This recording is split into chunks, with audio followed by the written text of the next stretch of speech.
kindergarten and fourth grade with, and they both need a lot of hand holding to get through it. So I'm busy. So welcome to Teachers Teaching Teachers. It is May 6th. No sort of official, his most recent assignment to kind of help us think about what we're doing too. But we really just want to check in. That's how I'm feeling. Just check in, see how you're doing, see what's up with you. Please do quick introductions though. Carrie, we can start with you since we did already. All right. Carrie Nobis, and I teach high school science right now, actually. Former English teacher in Metro Detroit, part of or TC with the Red Cedar Writing Project at Michigan State. Cool. And a mother of a kindergarten. And if I get rid of that earlier part when I put this up, a mother of a kindergartner and a fourth grader, did you say? Correct. Yes. Okay. Very cool. Bless you. We're doing quick introductions. Joe, do you want to unmute and say hello? So nice to see you.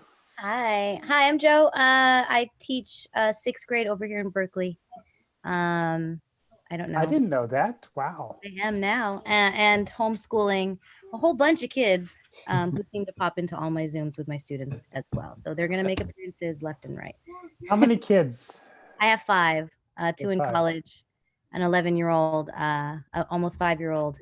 And how old are you? You are 1.5. Almost. So there's a range of those here and a couple home from college. So very cool. Welcome and welcome back. We've had your student teacher on very recently. I know. I love it. Anna Maine. She is kind of amazing. She just sent me a little note saying that she'll be late, but I think she's going to be coming. So very cool. I don't know. I ask, when I do this with my students, I ask them to pass the mic, which forces them to listen to each other. Tricky. But yeah. Well, that doesn't always work. Anyway, but I'll do it. Chris, do you want to introduce yourself? Go ahead. Sure. My name's Chris Sloan, and I teach high school English and media at Judge Memorial in Salt Lake City, Utah. And then I also do a little teaching with Michigan State, as a matter of fact, in their MAET program. So I noticed there's some Michiganders in here. You would normally be going to Ireland. Is that still going to happen or not? No. Study abroad programs were canceled this year. So I am teaching online this year. So that's cool. Interesting. And I was joking earlier that he has to figure out the pub crawls online, and then we can all join, right? But anyway. Right, but the pubs are still closed in Ireland, so. Oh man. Well, if it's virtual, we don't need the pubs to be open. We can be our own pub. Right. Yeah. Stephanie, She's my friend.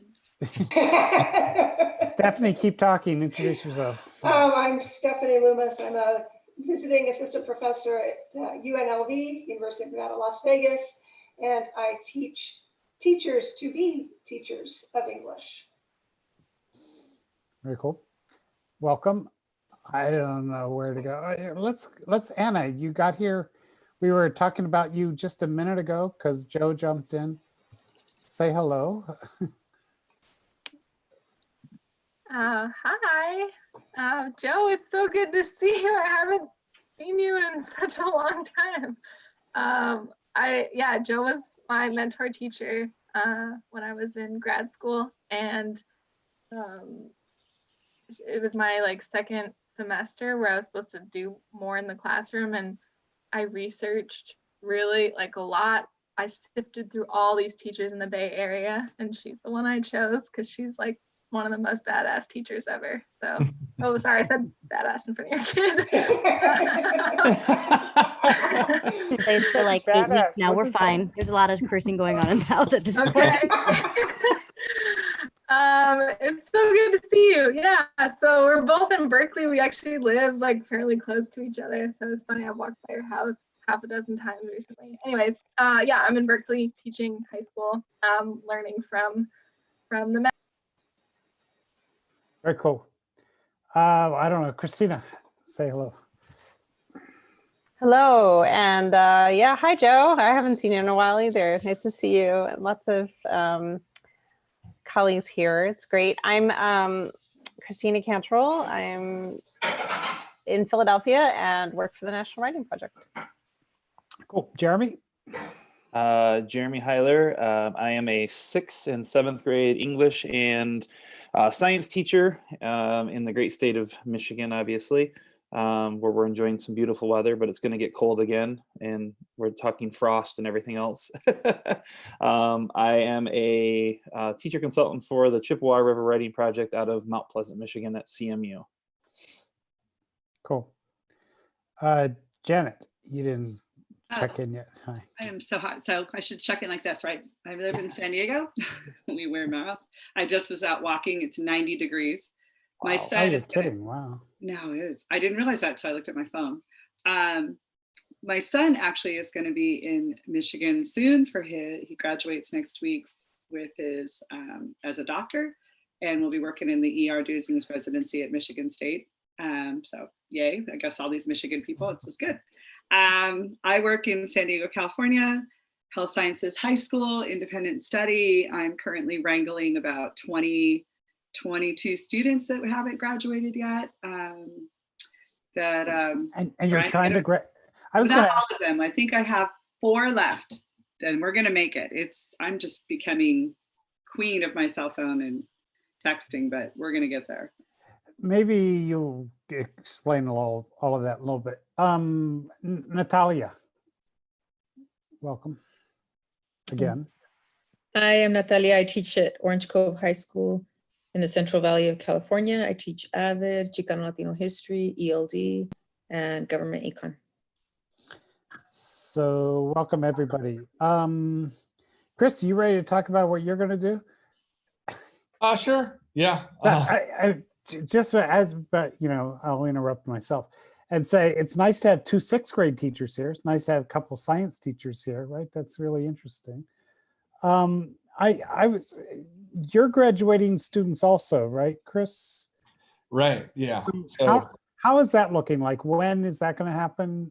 now we were supposed to have graduation, before Memorial Day. Now we're going to have some kind of graduation on June 14th, whether that's going to be streamed and, completely virtual or spread out across our football field is another plan people are doing just for the students.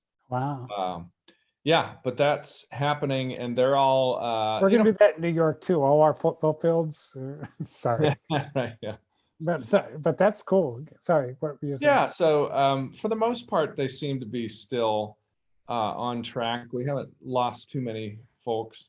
And if anything, we've been told to kind of pare it down still because for many reasons. And so I've been paring it down. And so finally, they're going to do one, I think almost their last piece of writing is going to be some kind of COVID related writing. Not that they haven't done any before now, but more public writing. And so they'll post on Youth Voices, or they'll make some comments on other students' COVID writing, or they're going to annotate some COVID articles on Now Comment. And I noticed, Natalia, your students, I think, have done some annotating there. Is that right? The COVID and federalism. Yeah. She put that collection together. Yeah. Yeah. So my students will be chiming in with that. Yeah. Oh, they will. Yay. Exciting. Yeah. And Natalia, jump in and say, I did notice, because I get notifications, but that you started commenting back to them. How's that going? Or what's it feel like? Let's just start there. You're muted. Natalia, it looks passionate what you're saying, but we can't hear you. Go for it. Okay. I'm wondering, do they get notifications? Because I don't even know if they're going to read what I said, what I wrote. So the thing is, the default is to have it off, just because protecting their privacy and so forth. But so they have to turn it on. There's a little notification in the upper right-hand corner. But yeah.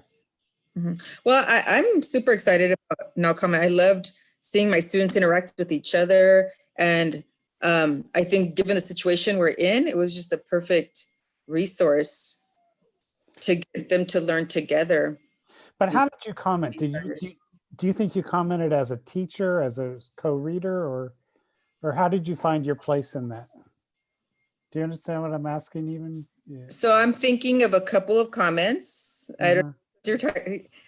One of them, I think I just wanted him to just kind of, well, with both of them, I think I just wanted them to think about more layers of the topic, more a different approach, different perspective. So that was the rationale behind the comment. One of my students, or I don't know, did you have a particular one that you curious about? That's all good. No, but what were you going to say about one of your students? Well, so one of my students, they were reading the article about essential workers and farm workers, and a week or so ago, one of his comments was, "White people are evil." And so when I read that one, I was like, "Oh, what should I do here?" I ended up just deleting it, and then and so I noticed he changed it, and I think this time he wrote, oh man, what did he write? Something else. Oh gosh, what did he write?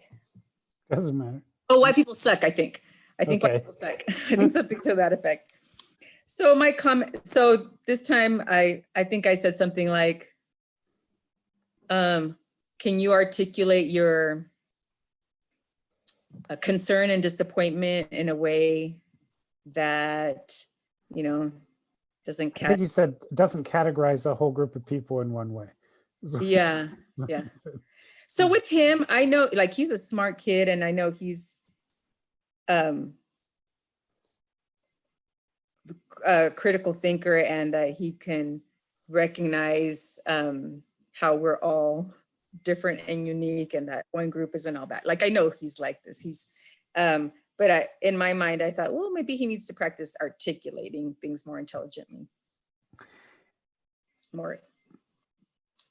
Everybody if you don't remember the rule, please feel free to jump in. Don't make this question answer on my part. But yeah, I mean, go ahead. That's, and I think on the other side of it, I think as a teacher in that class, I have very much validated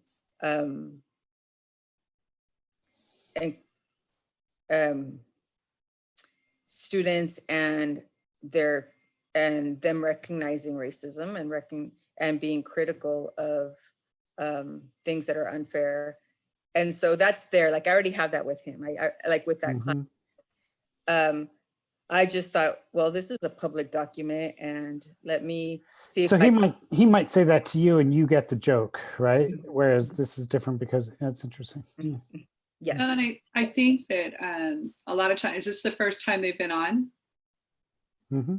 Yeah, so they're used to, and I had to do this last year, and my group is super small and different type, but they really struggled, and Paul knows in the beginning of commenting, because they think they're on their own feed. And no matter how, until they get some experience of seeing some other kids pop into that conversation, that's really normal. So I guess that's what I'm trying to tell you, is like, that's not, I mean, it's not, you know that, and they're gonna test it out, and they don't really understand how broad it is until other people come in on the feed.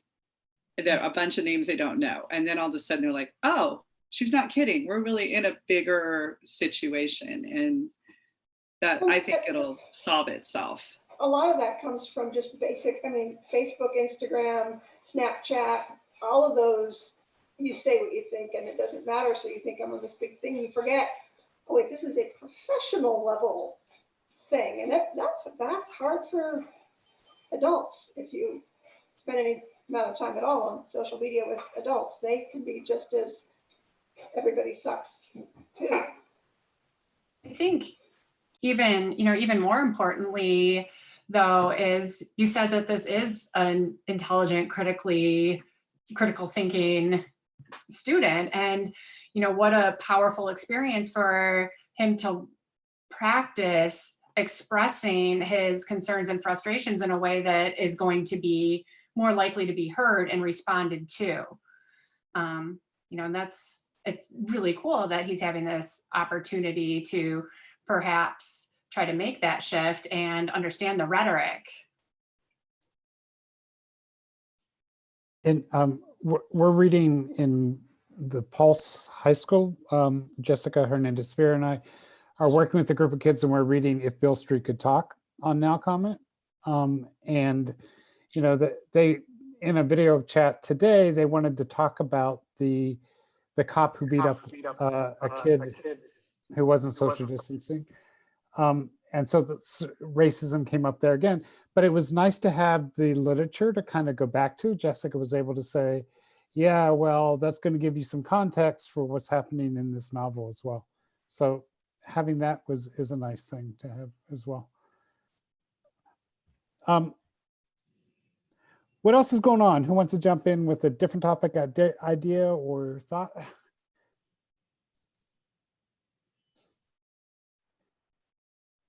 I've got a question for those of you who are actively teaching. I just had my last meeting with my teachers who are trying to make sense of the world while they're trying to help their students make sense of the world. So how are you navigating the end of semester stuff with your students so that I can take that back to mine at UNLV and maybe give them some hope that it's not the end of the world and it's really crummy, but there's a positive way to do it.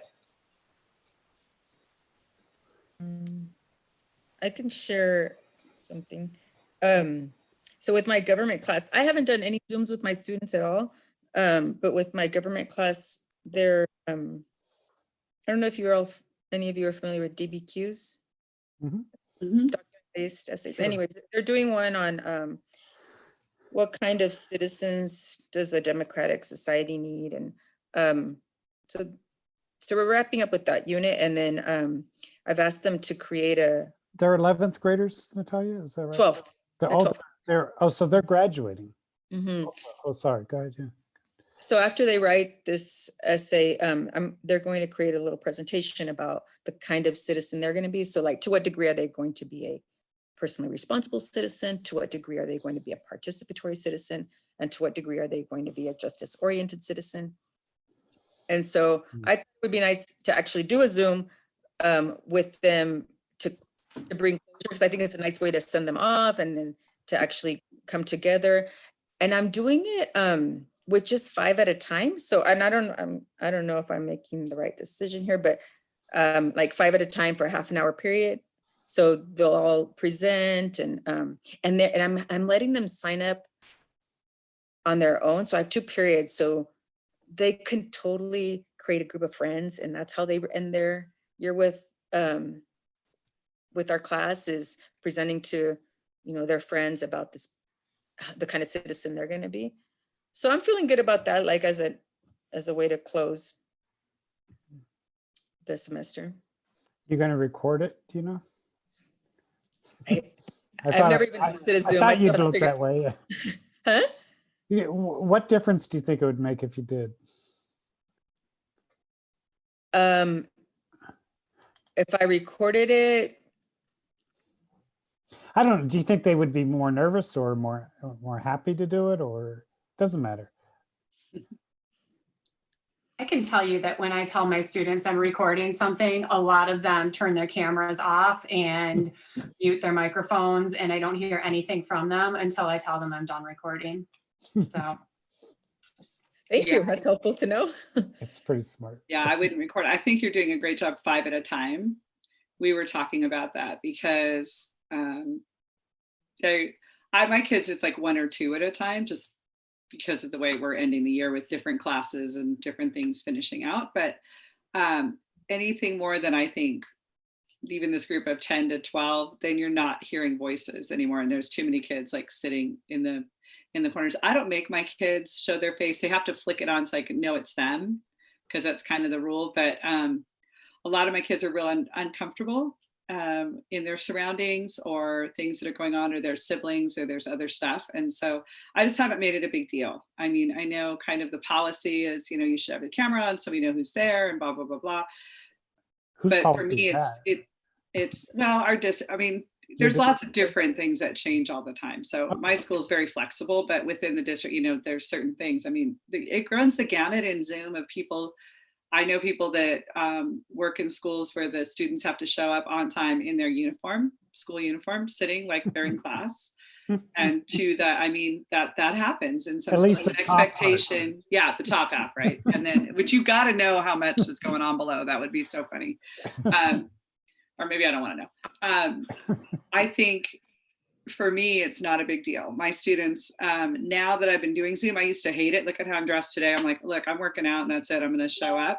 And I think that kind of is true over the past month of doing this, is they're getting more comfortable. They're coming in, they're showing up, they're seeing the value of it. So if you're asking how we're ending it, I'm ending it by building individual relationships with kids and reassuring them that we're here, and reassuring them that we're going to, as best we can, have a situation where our seniors graduate. Right now, my phone's blowing up because we're passing out signs for our school. And I know a lot of schools are doing this, yard signs with it, say the high school senior. And so one of my students goes, did this go to and here's the thing we don't think about, right? Wait, slow down. What do the signs say?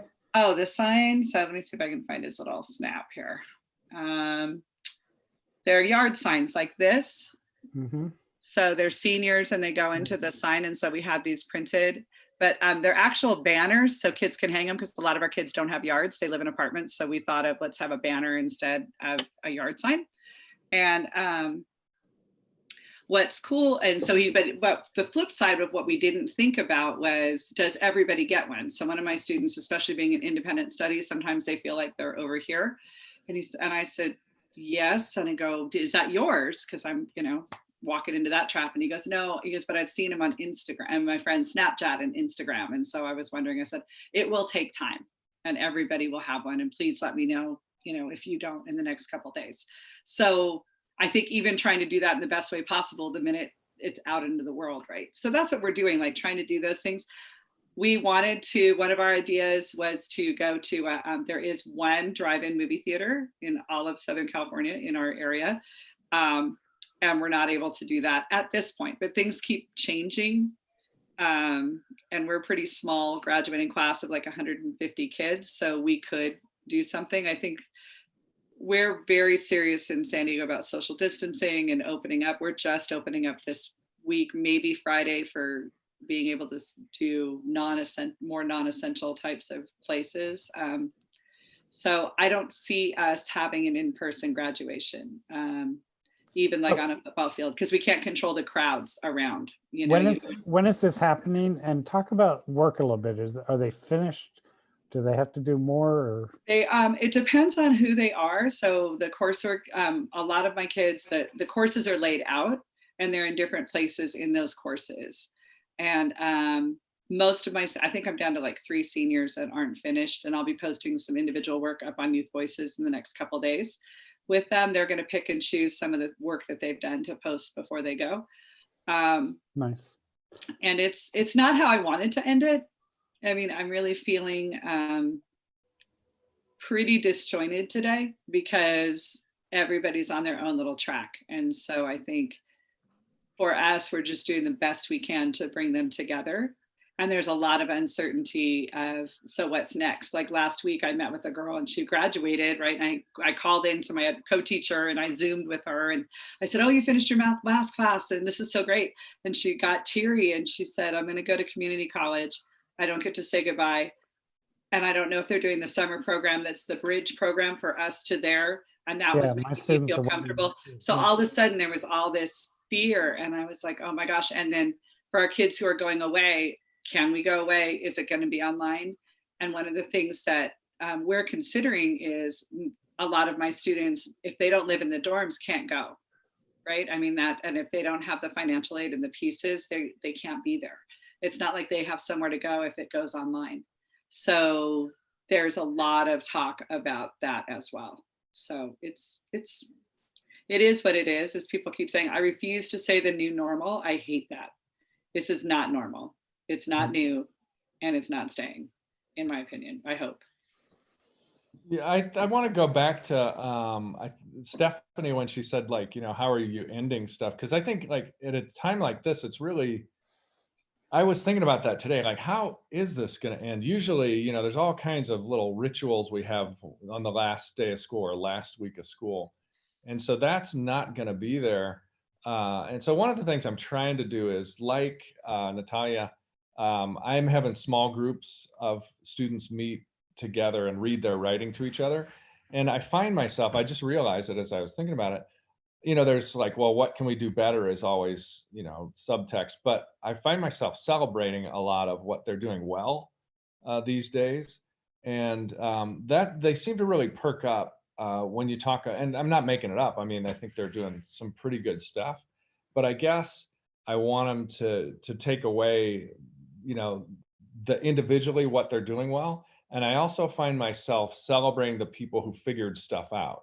So like if someone's in a conference and it's like, wow, you have the crappiest setup out of anyone, your laptop never works, and yet you figured out how to do this and this. You know, I just try to spread that, the idea of, I don't know, resilience or problem solving, so that they take that away from this instead of like, oh, you know, I teach mostly seniors, and, you know, instead of like bowing their heads and saying we got screwed this year, to say, actually, let's look at some of the stuff that we're doing well, and also let's talk about how you're figuring things out. Like, how did you do that amazing thing that you did? I guess I just realized I find myself talking more about that these days. Well, I have to agree. I have to agree with that, Chris. With middle school, I think that's one of the biggest issues that we have seen. We have office hours, and I in one of the office, in our office hours, I have a colleague that we do it with for security and safety reasons, and we've talked just in general. Office hours. How many people? How many people? Yeah. Like in terms of colleagues, it's just me and one other colleague. No, but how many kids come to it? Oh, today we had like 8 or 9 kids that were in office hours. So, Okay. And that's pretty steady. That's usually about average what we have per day, and and it's different kids. But you know, we have noticed at the beginning, like the problem solving skills were kind of lacking. You know, it wasn't you know, where we have this, you try this, this, and this first before you ask a question. It was like instantly like, we can't figure this out, instead of trying to problem solve. And we've noticed as the weeks have gone on that there's less of that. The kids are starting to figure some things out on their own. And that's definitely worth celebrating, because that's a life skill to definitely have. Joe, do you want to jump in? Because you're a 6th grade teacher too. Yeah, I don't know how long I can last, given I don't know if you can hear the kids screaming in the back. I'd love hearing the kids scream. Okay, I'm glad you do. So I just have to say, I'm really glad I'm not teaching 12th grade this year. So I taught 12th grade forever and ever. And the idea that I'd have to help kids through this time at this point with all this stuff going on, hats off to everybody that's doing that work at the high school level. 6th grade is interesting because I've had to, you know, it's right now what they're not concerned about graduating. There's none of that. So it's a lot about, I'm with Chris. I'm like trying to celebrate what they've done well. So we talk about LBC, life before COVID. And I like that. What? I like that. Yeah, that's good. I mean, I'm stealing that. I'm using that tomorrow. The LBC song. I mean, there's all, you know, so it's what they did before we left was the Oratorical Fest, which is something, you know, Bay Area we're really proud of. And so I took a lot of footage, and you guys, the folks that know me know I love to do a lot of videoing and video creation. So I feel like my end of year is going to look like each of my classes, they had to get up there and present their speech or what have you. It was such a moment. And then we had to all kind of dip out. School was over. It ended on a high note, but it was like, there was so much more to go. So I feel like I just want to make for each class, like, here's your video montage of the year, much like I would do like Anna with the seniors for every year that they would present at graduation. I kind of wanted to do the same thing, and then like watch it, like send everyone their copies, and then they watch it before they walk into a Zoom with the whole class. And then we kind of do just gratitudes. I feel like when I do that, it'll be about the second week of June. And up until then, I'm trying to ramp them up with their blog commenting, just so that I maintain the camaraderie that we had developed all the way up until COVID kicked our butts. So that's kind of where I'm rounding out. Like, again, I'm glad it's not seniors. I'm glad right now what I'm caring about is making sure the sixth, because, you know, trying to teach kids to cope through a crisis, there's lots new to me. I'm glad I have a sixth grader of my own who goes to the same school that I teach at. So I get the inside scoop on a lot of what's going on with the kids. But I feel like, you know, in terms of our work right now, just trying to keep the kids conversing. That's why I feel like the blogging is working really well right now, and why I'm feeling so happy. Because there's a lot of that dialogue happening. And that's really important for some of my kids that are, especially my kids on the spectrum. They have zero ways to communicate with folks. And at the very least, they have this. I'm super grateful. So yeah, that's what we're doing. Say more about camaraderie. You say they had that before, because in working in two different schools, there's one group of kids had that. They had community, they had like connection with each other before this happened, and they still have it even though they're separated. Whereas in the other school, that didn't exist. So I end up having two kids on a meet, and I say, hey, do you know her? And they don't even know each other, right? So like how you can do this without that connection first is. Yeah, when I say camaraderie in the sixth grade, I mean, we've gotten to a point where no one's insulting each other out loud in front of everybody else. I mean, sixth grade camaraderie looks vastly different from my high school classroom.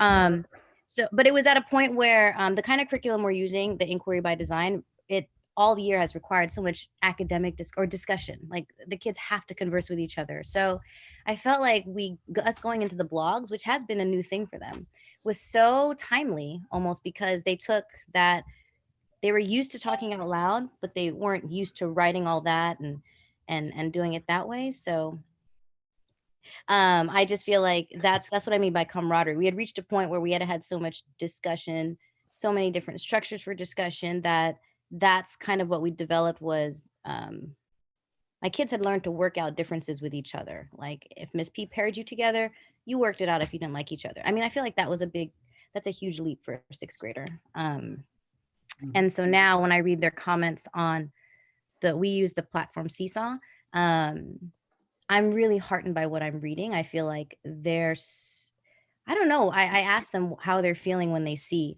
other people giving feedback on their work from other sections that they wouldn't see in class. And they thought, oh, it's cool. It was nice to see that someone cared. To me, that, I don't know, that feels very raw and human. And so that's kind of like my bar. Do you feel cared for? Okay, good. You know, so. So Joe and Carrie, do you guys want to talk about what it's like to teach your children at home? No.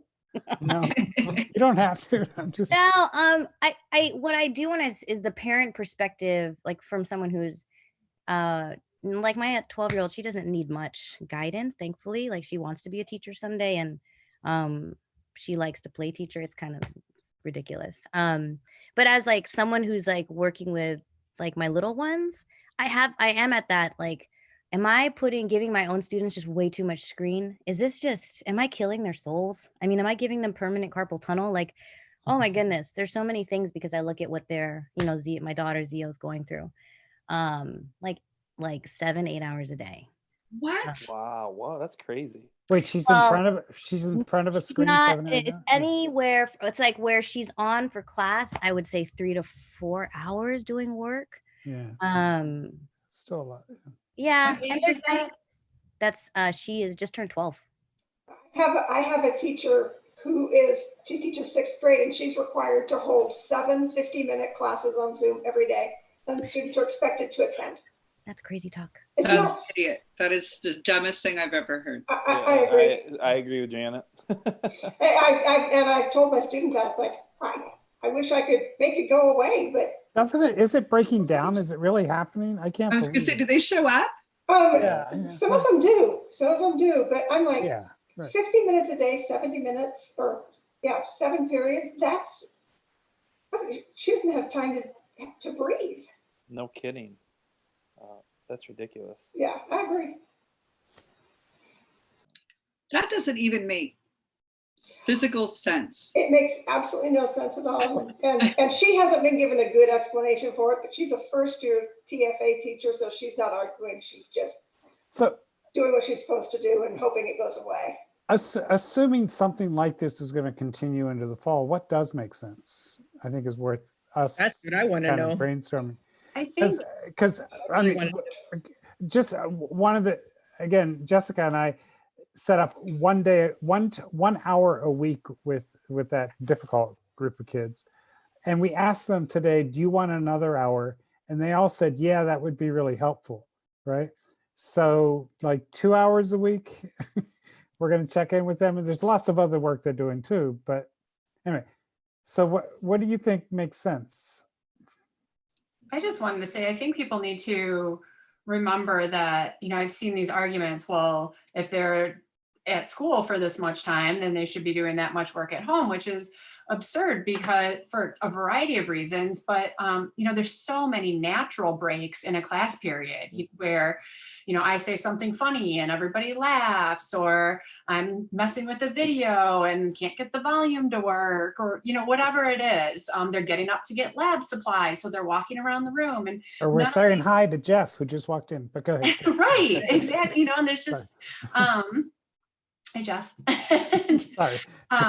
no, but there's just so many natural breaks that occur in the classroom that are not occurring when you are, you know, doing this virtual meetings or even that individual assigned work. And I think that's just so important, you know, everything else aside, the fact that they're staring at screens and that their, you know, emotional health is, you know, in a, I don't know, difficult place right now. All that aside, it still doesn't make sense to put in that many hours.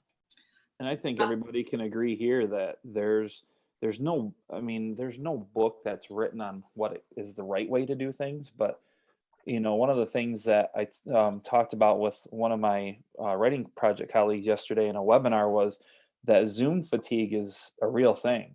Like sitting in front of a screen and having a meeting. I mean, there's so many mental things that are going on, and, you know, especially with a student, it's, you know, is my hair looking okay? You know, do I want people to see what my home looks like in the background? I mean, you know, am I okay with speaking? How do I sound to other people online? And so I think there's just a lot of other things that are going on in kids' heads in terms of that. But 7 to 8 hour, I mean, to hold a 50-minute class online, that's like, you know, that's like a 2 hour, that equates to like a 2 hour, like sit and get kind of class that you would go to face to face. I mean, I feel like, so I want to press us though. I mean, I think it's clear that doesn't work, but what does? Like, how often do we want to check in with kids, assuming they can't come every day to school? I think that seems to be what's going to be happening. I could be wrong. I'm being optimistic and saying that they're going to figure out a way to be back in the classroom. I don't know what it'll look like, but I am clinging to that. I think it's going to be partial because listening to families, like I envision school where they thinking where the kids would go maybe and I don't know how this look, but for imagine 2 days a week you're on campus, 2 days, and then the rest of the week you're not on campus. So imagine like a 4 day school week, you know, 4 day school week for students, 1 day work day for teachers, where you would have 2 days in person so you could have social distance, and then 2 days for the other sets of students. Now there's all this thing of you can't have the same teacher and blah, blah, blah, blah. I mean, this is just one thing, but I'm listening to parents in my neighborhood. I'm watching people. I'm watching my daughter who teaches second grade, who just posted on her Instagram that homeschooling is killing math instruction. She's just like, because they're all carrying the one and she's about ready to kill herself. But parents don't want this role, you know, and they can't. Our society doesn't even function in a way where kids are going to be at home on a screen. I'm very concerned with the what I'm hearing, especially out of New York, when I'm hearing people talk about this as the new, the new way to be. And companies coming in, writing curriculum, putting stuff in front of kids. Teachers, we need to get a handle on it. And I do think we need to start putting some things out there. So you asked me, what do I think? Yeah. I think we need to fight to have kids face-to-face on campus. We need to set some parameters on screen time. We need to have staff development on how do we do writing groups and discussion groups with kids online. We come up with, ways that Zoom doesn't block you at 40 minutes and you dump out of a conference today with the counselor. Janet, can I just ask, sorry, just because the thing about the kids being in groups, right? And we just got talking about the social thing. What concerns me is this like replication of like teacher, student will tell, and like what could be possible as we move into more social work, right? I mean, right. And that's so, certainly what's lacking in my group. It's like me, them, you know what I mean? It needs to be different. So I was just like curious, just because we might really end up here in the fall, like we could, like I don't know. I mean, we could really end up here in December, right? We go back to school, there's all this stuff, and then boom, right? So I feel like there's some urgency to show some designs that are possible. Like it makes me think about VoiceThread and some amazing stuff I've seen teachers do with VoiceThread that like had all the kids responding to each other and guests from outside, and and it's not sitting on Zoom, just talk, like doing, I don't know. I mean, I'm just trying to think like what are the things we know we've seen our colleague like us or our colleagues do that we could. I know Flipgrid has been hugely popular. Just as a quick check-in, because it's 30 seconds to 2 minutes, and everybody can see in a class everybody else's flip. And I've used that even with my students when we're not meeting. It's like, just let us know you're still alive and check in. So, and Flipgrid is free and easy to use. And to me, that's been enough for a lot of them. Yeah, and to piggyback off from what Stephanie's saying, I think that having synchronous meetings online is not the way to go. For me, I record my lessons and then I send it out to my students, because for some students, yes, I know what's going on at home. And that's because of looking at files and everything else when we're at school and having meetings, and we kind of know. But for some students, we don't know. And we don't know what their daily routine looks like. We don't know. I mean, there could be deep, dark secrets that are at home that we just don't know as teachers. And so, I try to, I just record it and send it out. And, I have a date. They have to have it done by the end of the week. It's not a, hey, get it done within, 50 minutes or get it done the next day. It's, you got to have that grace, because I just don't think telling a student that you need to be at a certain place at a certain time when you're at home, and if mom and dad are at home, if brother and sister are on computers too, and everything else. I mean, that's, I only have so many computers. Well, right. And I mean, and I'm bandwidth. sitting here trying to do my stuff, and I've got my 3 kids around the table, and it's, I didn't realize, sorry. yeah. Oh. So it's, it's crazy town. I mean, and it's a good crazy, but it's crazy town, and it's just not, I mean, for my students to be in a meeting with me while I'm still trying to teach my own kids, I mean, that's impossible. But just to hold on to Chris, you mentioned earlier, Chris Sloan, you mentioned earlier that you're able to have small groups of kids read their writing to each other online, right? So Right. It is possible to get out of the center of it, I think. Yeah. And one of the things that today I asked them, because I just do one synchronous meeting with everybody once a week, and that's oftentimes not the whole class. It's, So that's various once a week. things. Uh-huh. Yeah. But I asked them what worked with what they've been doing, and these are seniors. And, a lot of them like the fact that they could self-regulate. So one of the things I'm taking back is, our school has required us to by Sunday, all kids need to have an overview of the week, like what's going to happen this week. And my kids seem to be appreciating that, because they do what they want to do when they want to do it. And I think like, can that come back to the classroom when we meet?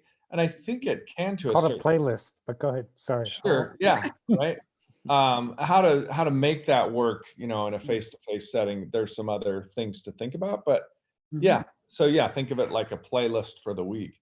So they like the fact that they could kind of choose their own adventure, so to speak. That's one thing that seems to be pretty big for me. And the other thing is just, again, it's nothing new, but the old writing project or the writing conference model that can theoretically, these kids that we've been meeting in these groups of 3, they should be able to take it out after a while and do those same things with their peers.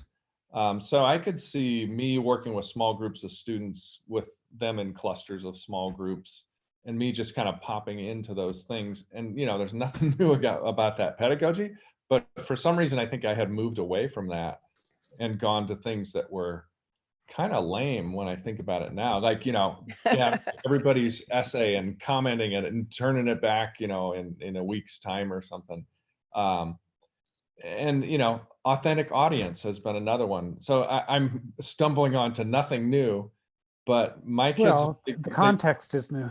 Yeah. Yeah, but they figured out, like, a lot of them are now Zooming with their Zooming experts or whatever. Just had a girl interview a local clean air expert, and she recorded it, and that's her. These are media students. But at first, I didn't know that any of them would be able to do. I pitched it to them, and I said, "Can anybody record something like a Zoom meeting?" Which now seems so blasé to everybody. But can kids do it? Can they contact adults? Can they record it? Can they transcribe it? Can they turn that into a story? An amazing number of them have, and it's pretty cool what they're coming up with. One example, and then I'll stop. They've come on to the idea of interviewing teenagers around the world about how their experience is going. So like the one girl interviewed a student in Korea. Another girl interviewed a student from Chile who came back to the US. Somebody talked to someone in London. You know, these interesting things where it's like, what's life like for you in that place? You know, they're friends of friends or something like that. They're pretty empowered, I would say. So turning the are you posting that somewhere? Yeah, I'll pop in a link to some of it right here. It sounds like that would be super cool for kids to see. Yeah, it sounds like a great thing to write up. I wanted to just apologize for cutting you off, Janet. I think I'm like, I feel passionate like you, like, oh God, the tech companies are moving in and like, they're gonna, you know. No, I agree with you.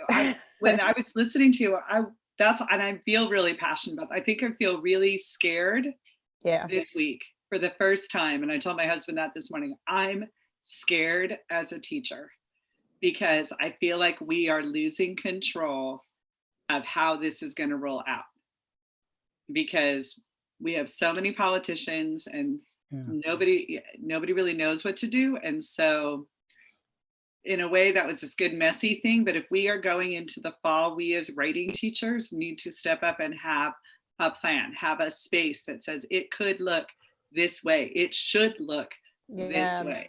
Here That's why I'm thinking, because it's so much easier to say, here's a program, here's a thing, here's your 20 minutes, here's your 30 minutes.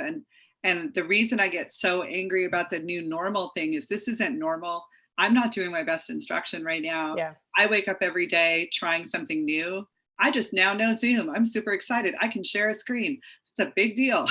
I mean, all those things that I've learned to do in the past couple of weeks, right? And Paul's laughing because he knows where I was, but it's not enough.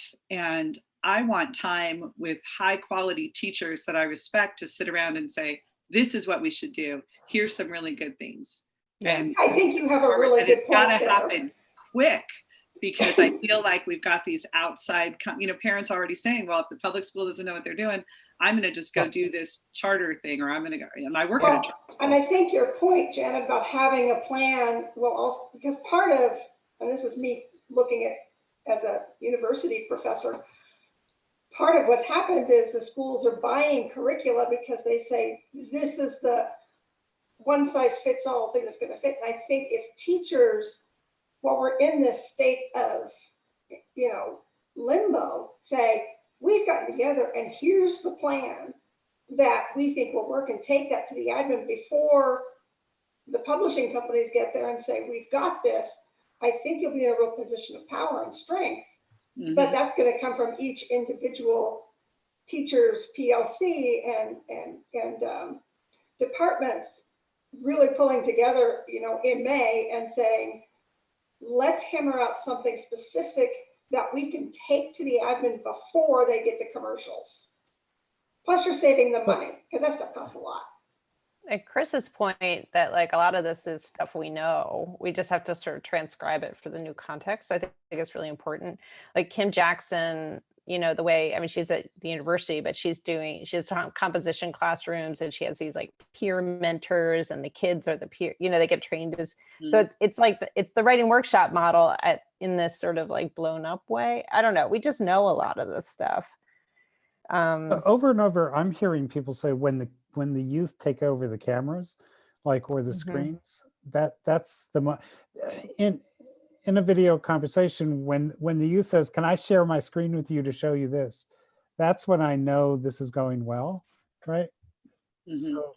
So looking for those moments and setting up those moments sounds like what we want to maybe that's the lens we start taking, and maybe that's my biggest fear. Is I feel like student voice is being lost in any kind of canned thing that I've seen right now. Right. And I don't want that to be gone. And so it makes me feel like, how can I articulate clearly and have something else to offer when teachers feel burned out, overwhelmed, nervous, all the things that we're feeling, and not coming from a place of strength. And I think our voices need to be heard loud and clear quickly. And that's that time when people are like, I need a break. When I'm like, we don't need a break. We need to rev up in May, in June, in July. So we're ready to go.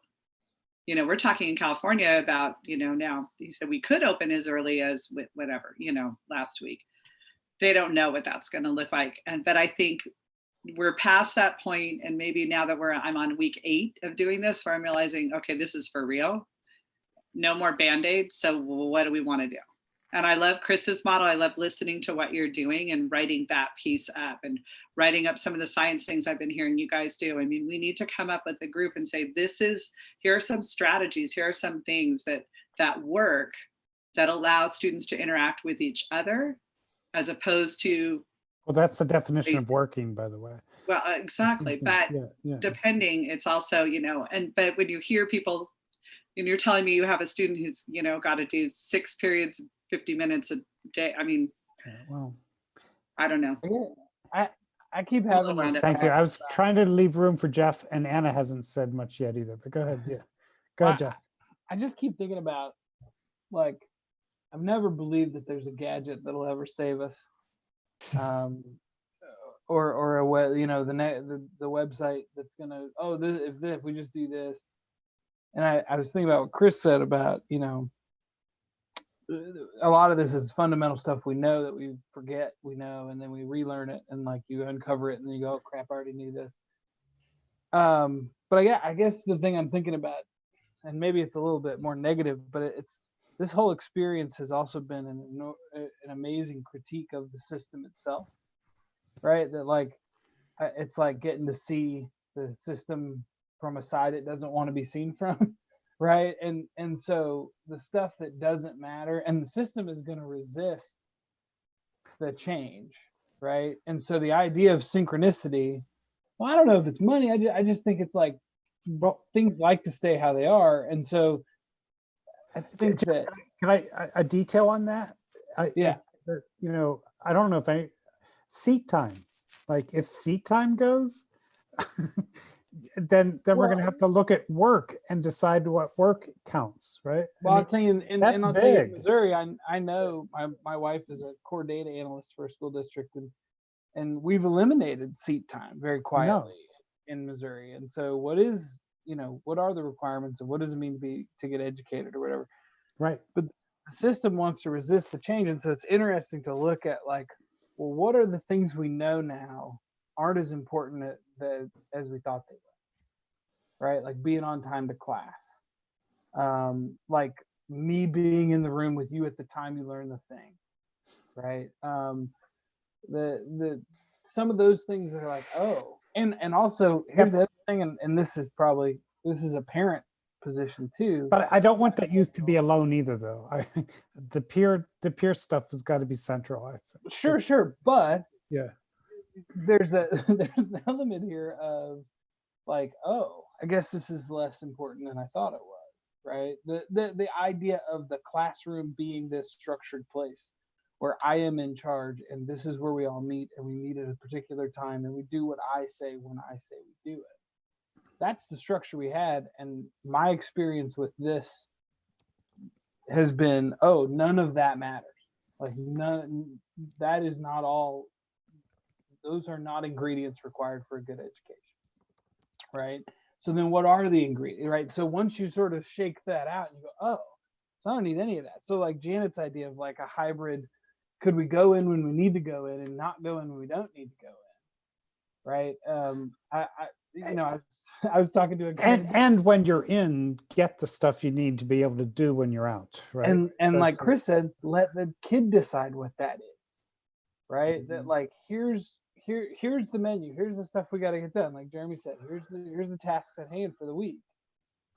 Put the responsibility in the hands of the kid to say, like you said, will you look at this on my Zoom is the key moment, right? And the system's going to resist that, right? That like one of the most useless people when it comes to online learning is the vice principal, right? Because the kids aren't misbehaving, right? There isn't any misbehavior. It doesn't exist. It doesn't exist when there's no school for there to be misbehavior in, or we're pawning it off on their parents. Who cares? Either way, they're trying to set up technology for it. But anyway, just sorry. Right. And so it's like, the system's going to resist that. Like, wait a minute, I don't want to fire all these vice principals. I don't want to restructure everything. But also there's like these like hidden. There are other jobs. There's plenty. Sure. Yeah. But I mean, I'm talking to my friends who are vice principal. Like, what are you doing? And they're like, I counted books yesterday. Like, they don't know what to do with me, right? Because I'm not getting kids in trouble for being late to class, or for swearing at their teacher, or for getting in fights with other kids. You can't do any of that stuff at your house, right? So anyway, I've been thinking a lot about how the experience critiques the system. And yes, it's not perfect for everybody, but in my house, learning from here for my kid has been 8 billion times better than being in school, right? And part of that is because, and I just talked to I'm talking to a therapist today who said, he's like, one of the worst social environments in a person's life is middle and high school. So your kid's in middle school? My kid is in middle school. She's in yeah. So just to say, I do think it's different for different ages, but yeah. But he's like, imagine if you didn't have to do that, or if you had control over when you experienced it, right? That if when it's like, you know what, it's today I need to go in because I need to go to the library and do this, and I need to ask my science teacher about this, and I need to do this. It's a completely different shift from I will now shuffle from room to room. And I think that's the piece, like, it's not going to be a gadget or a thing. I think the piece of how do we empower kids to make the choices they can make when they're at home. Yeah, so maybe the office hours are in the building too, from what you just said. Yeah, I mean, that's so the part. Instead of classes, we have office hours. But yeah, Anna, did you want to jump in here at the end? Sorry.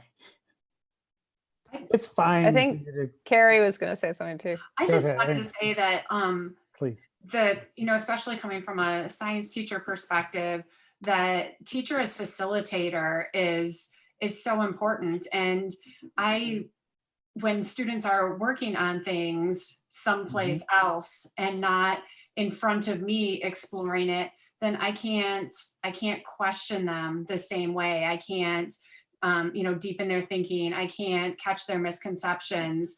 And so having them experiment and try to problem solve while I am there to facilitate is so powerful. And I'm finding that the learning is much more shallow doing it this way. That's a great point. That's a great point. Yeah, I mean, youth don't always know when they need to ask questions, right? So when we're looking over their shoulder saying, hey, did you consider that? Yeah, that's true.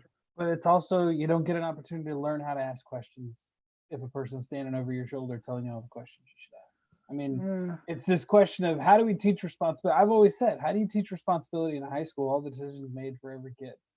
Where you're supposed to be, when you're supposed to be there. It's all, nobody's making a decision. No one's deciding, I think I'll go to English class today. Yeah. English class is second hour, I don't know, you gotta let them make mistakes, you gotta let them fail. Yeah, but just to be fair, I mean, I think, Carrie, you're saying that sometimes they don't know. I feel this way. Sometimes they don't know when they're failing.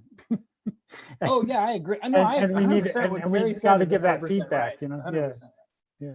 Not everything works like that, and I think it all hinges too on like the self motivation of the learner. Like everything falls apart when the kid just says, "Yeah, I don't care. I don't think I wanna." Why don't we? And then my whole theory falls apart. Why don't we give ourselves 5 more minutes for anybody else to jump in with another thought? You've been sitting there wishing you had this other perspective to bring. It doesn't have to be 5 minutes. Anybody want to jump in with another idea? Joe in the chat, she had to go. She recommended that we read The Fun They Had by Asimov, which I haven't read in a long time. So Oh, That is a she really said good she's book. read it with her 6th graders and they love it. Yeah, I've read it with my 6th graders too, and it's a really powerful piece. huh. It's a short story, isn't it? Yes, it is. Yeah. Okay. Cool. We could end with that. Thank you. Thank you. Yeah, good to see you all. All right. Keep on. We'll talk to you again soon. Thank Thanks, you. everybody. Bye. Good night.